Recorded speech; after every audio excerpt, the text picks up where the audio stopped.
Olá pessoal, voltei ao canal, passei alguns dias sem postar vídeos.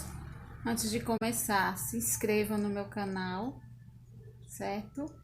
E assistam os meus vídeos. Vou continuar a história sobre o meu prematuro e agora a gente vai falar sobre o período na UTI. Essa parte da UTI, né? Meu bebê foi para a UTI e eu fui para a enfermaria. Eu achava que eu ia ver logo meu bebê. Só que aí passou dias e dias porque eu tive que ser sulfatado de novo. Por quê? Porque o eclâmpsia dá antes e depois do parto. Então eu estava de sonda, eu estava muito inchada e não conseguia me levantar da cama, né? E passou dias eu tomando medicação. Eu fui bastante furada, muito furada, porque as enfermeiras não achavam veia, né? Porque eu estava muito inchada. A parte da enfermaria foi difícil porque eu tive que ser bastante furada. Porque como eu estava muito inchada e eu precisava tomar os medicamentos, aí às vezes que elas encontravam já tinham sido furada, aí também não podia furar de novo. Mas foi um período difícil, de sonda. Aí foram passando os dias. E os dias foram se passando e as pessoas chegavam no meu quarto e diziam: o bebê dela morreu. E eu tinha que explicar toda a situação: que não, que ele estava na UTI, que ele estava sendo acompanhado. Foi um período difícil, né? Foi praticamente uma semana. Depois que ele nasceu, uma semana todinha eu fiquei na enfermaria sem poder ver. Bom, aí eu tinha que me levantar da cama e foi um processo difícil. Quando você está muito inchada, para quem já passou por isso, a gente fica tão pesada que você parece que está com um elefante em cima de você. Aí fica difícil para você se levantar, você está muito cansado porque você está tomando muito medicamento na veia, você fica muito cansado. E eu fui, assim, me recuperando aos poucos e tentando o máximo possível me levantar para ir ao banheiro, para fazer o que tinha que ser feito para poder ver o bebê. E tinha que estar explicando a minha situação às pessoas, né? Que é a parte mais desgastante de você ter que estar explicando. Não é porque você é chata, você não quer falar com as pessoas. Não é essa questão. A questão é que você está tão cansado, tão desgastado. Aí chega uma pessoa, porque assim, você tem seu filho em 3 dias, né? Quando é cesárea, em 3 dias você vai para casa. E eu não, eu passei o quê? 22 dias, né, internada no hospital. Aí, então o que acontece? Você tem que estar explicando a situação a todo mundo que chegava. Cada pessoa que entrava, você tem que estar explicando. É essa questão que era mais cansativa. Pronto, passou uma semana de medicação. Aí eu digo, não, agora eu vou ver meu bebê. Não tem que me segurar, eu vou ver meu bebê. Então foi aí que eu fui. Essa semana que eu fiquei na enfermaria, eu fiquei com a minha sogra, né, me recuperando. Aí com uma semana depois minha mãe veio cuidar de mim. Então ela ficou comigo. Então ela foi comigo à UTI.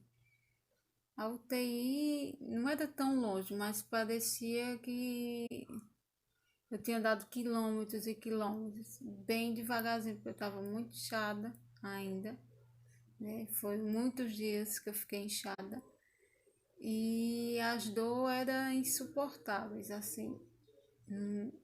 Não sabia por que estava sentindo tanta dor. Então fui bem devagarzinho até a UTI. Chegando na UTI, eu não sabia qual era a incubadora dele. Aí perguntei à enfermeira e ela me mostrou onde ficava. Aí meu coração. Sabe quando você vai conhecer um. Sabe quando você vai conhecer uma pessoa, né? Que você quer muito. Seu coração parece que vai sair pela boca. Foi a mesma sensação que eu tive quando eu fui conhecer meu filho a primeira vez. Quando eu olhei aquela incubadora, aquele bebê tão pequenininho, que ele mediu 34 centímetros. né? Pesou 750 gramas, aí perde quando nasce, ele ficou com 720 gramas. Tão frágil, né? Num momento assim de desespero, você se pergunta, será que vai resistir? Mas eu entreguei na mão de Deus e disse, não, vamos viver um dia após o outro. Deus, Deus sabe o que faz e o que vai ser melhor para cada um de nós. Vamos viver um dia após o outro. Aí foi aquela emoção de ver ele, de estar com ele ali, de saber que ele estava ali. E ao mesmo tempo desesperador, porque você não sabe se ele vai resistir. Cheio daqueles aparelhos, você fica com uma pena, com uma dó, tão pequenininho, cheio de aparelhos, mas que era importante para ele. Eu disse, não, Senhor, seja feita a tua vontade, vamos vivendo um dia após o outro. A enfermeira veio falar comigo, disse, ó, mãezinha, você tem que tirar o leite. Eu nem sabia, eu não conhecia esse mundo de prematuro. Você tem que tirar o leite para ele, porque é importante para o crescimento dele. Eu disse, e como é que eu faço?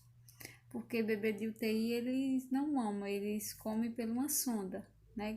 Uma mangueirinha que colocam na boca dele e vai até o estômago dele, né? Para eles conseguirem.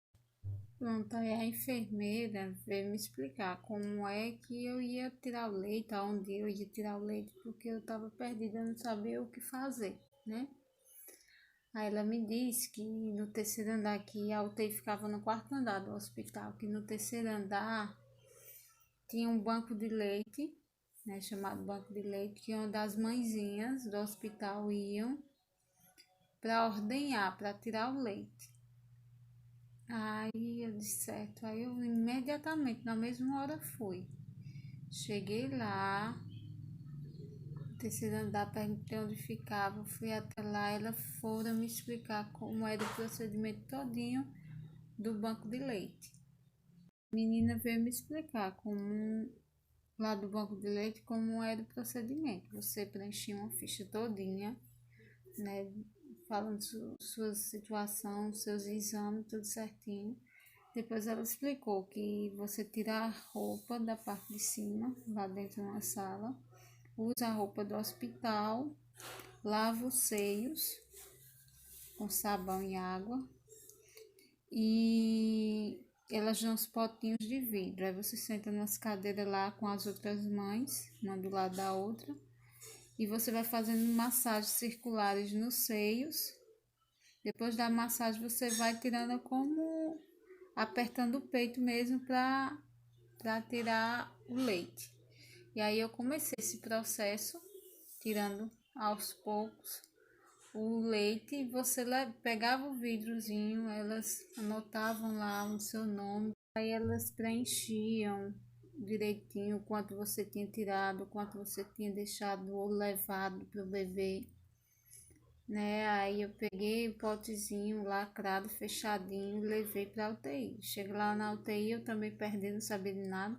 A mãe ia direto, colocava o leite lá, só que eu não sabia. Aí a enfermeira foi me explicar que tinha uma seringa. Aí primeiro elas têm que aspirar a seringa, puxar o ar que tivesse dentro do bebê, né? E depois você ia lá com a quantidade que a médica tinha passado para o bebê tomar, colocar na seringa e você ficar segurando. Até eu comecei esse processo. Pronto, aí você se acostuma, né, com aquela rotina de tirar o leite. Isso a gente fazia de 3 em 3 horas.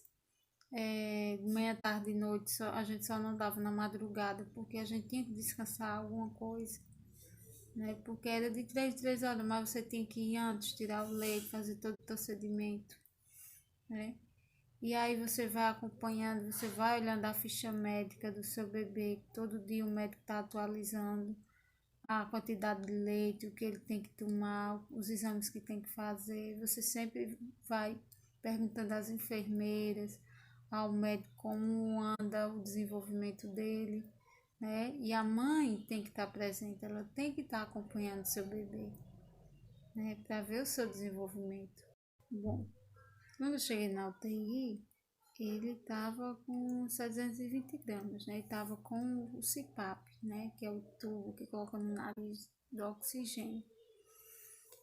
E aquilo, assim, eu fiquei muito triste porque é uma coisa que eu vi que estava incomodando o narizinho dele, que não era adaptado para o nariz dele, que o nariz dele era muito pequenininho e estava machucando, incomodando, que até feriu, saía sangue.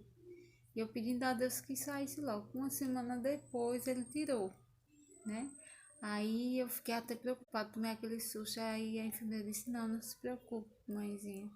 Ele já tá conseguindo respirar por ele mesmo, porque eles vão testando para ver se o bebê ele consegue respirar por ele mesmo, né? Aí é quando eles tiram aquele CPAP do nariz dele.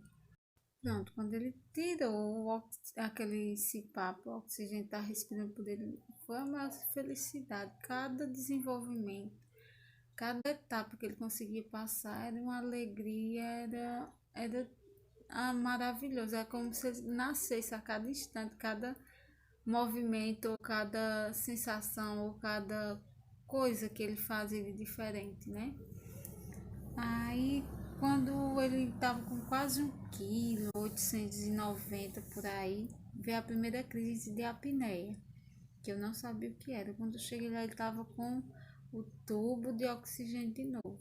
Aí eu perguntei à enfermeira, o que é que está acontecendo? Que ele voltou para o tubo de novo de oxigênio, o CPAP. A enfermeira foi me explicar que ele estava com anemia, que ele estava fraquinho, não estava conseguindo respirar sozinho e teve que voltar para o CPAP.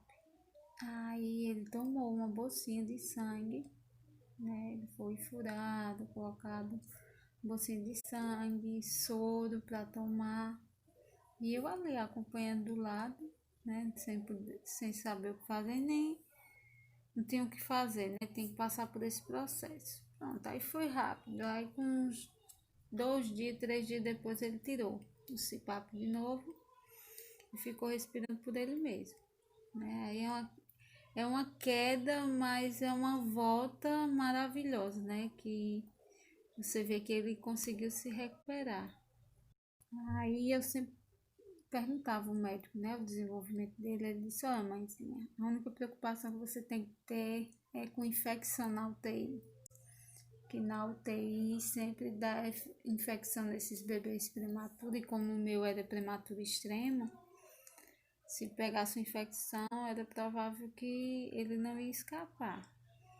E a gente orando, pedindo a Deus que não desse infecção nenhuma. Mas graças a Deus, eles sempre faziam os exames, sempre faziam um exame de sangue, sempre fazia raio-x, todos os exames.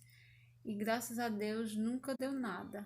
Ele sempre tinha uma barriga muito grande, que eles chamam barriga distendida, mas não era distendida a do meu bebê. É porque era genético mesmo, que o médico até ficava: Rapaz, eu sempre faço um raio-x nesse bebê e nunca dá nada dessa barrigona, né? Aí no final ele veio